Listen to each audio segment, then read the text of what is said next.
Hello, Facebook. How you guys doing out there? I literally have 5 minutes. Hopefully, it's saying it's reconnecting. Hopefully, it's working. So, I'm trying to connect with you guys more and do live for 5 minutes, and I literally have 5 minutes until bath time is over and nighttime is commencing, and we are going to be reading books and laying down. But I wanted to talk about October being National Infant Loss and Miscarriage Awareness Month. There are 1 in 4 pregnancies, 1 in 4 women that have pregnancies that miscarry. And also this includes stillbirth, where 1 in 160 pregnancies end in stillbirth. And infant loss, infant death within the first year of life is almost 6 out of 1,000. And I was thinking about it. There's support for mamas who have stillbirth babies and support for mamas who lose babies in their first year. But I wasn't really given a place to go or a place to somewhere who I was necessarily going to talk to after my miscarriages. And for me, it was before my first marriage. I had my first pregnancy, actually, ever was a miscarriage, and it was an empty sac. And I did get a D&C, and my next pregnancy, my next loss was right after that, and it was about 5 weeks in. And then the miscarriages that I have had recently with my husband have been, I was around 10 weeks, almost 11 weeks, and the miscarriage before this one that I'm talking about, I just naturally had it at home, no D&C. This one that I was just talking about, the 10 weeks, almost 11 weeks, again, naturally at home, no D&C, and the most recent loss as well, naturally at home. And I'm just trying to spread the awareness that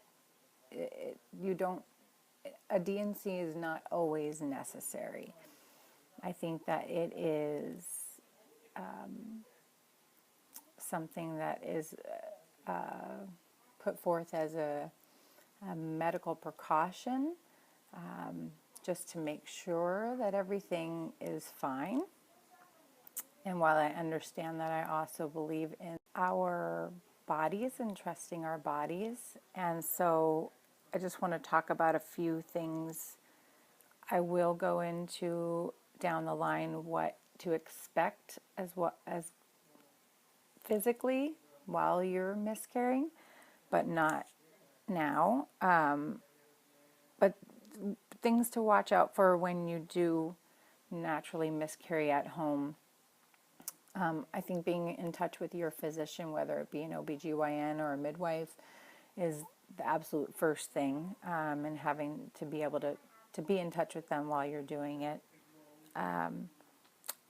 Paying attention to the blood loss, if there's excess, if there's the clotting is more than normal. And I know that is kind of hard to grasp, because you don't, how do you know what's more than normal? But again, we're so smart. We know our bodies, we know ourselves, and I think that that's a good indication that you would know. Just really listening to your body is one of the big things, and resting. Because I'm going to do a whole thing on the next thing I'm going to say, but you are postpartum when you miscarry. Even though we didn't do the whole 9 months, no matter how long you've done, whether it was 4 weeks, 5 weeks, 6 weeks, 17, you are postpartum. And like I said, it's such a huge subject, such needs more support, that I'm going to take a little bit more time on that. So resting is a huge part of postpartum. Your body just went through labor in a sense, and so resting is a big, huge aspect to help you heal. Supporting yourself with iron, like supplements like Floridix. That's what I use. There's other vitamin type supplements, tablet maybe form, but Floridix is one that and I'll show that too down the line. I'll get a picture of it. But those are a few tips that I just wanted to pass along, and also to educate and support those of you that do feel that you are wanting to naturally miscarry at home. I know it's not an easy subject to talk about, but once people knew that I miscarried, then all of a sudden they miscarried, and this person miscarried, and that person miscarried. So it's one of those things that needs to get out. And love you, baby. I'll see you in a moment. And this support needs to be stronger, and I would like to be a part of leading that support. So I think that was longer than 5 minutes, but we'll see, because I have no idea. Thanks for watching, guys. Bye.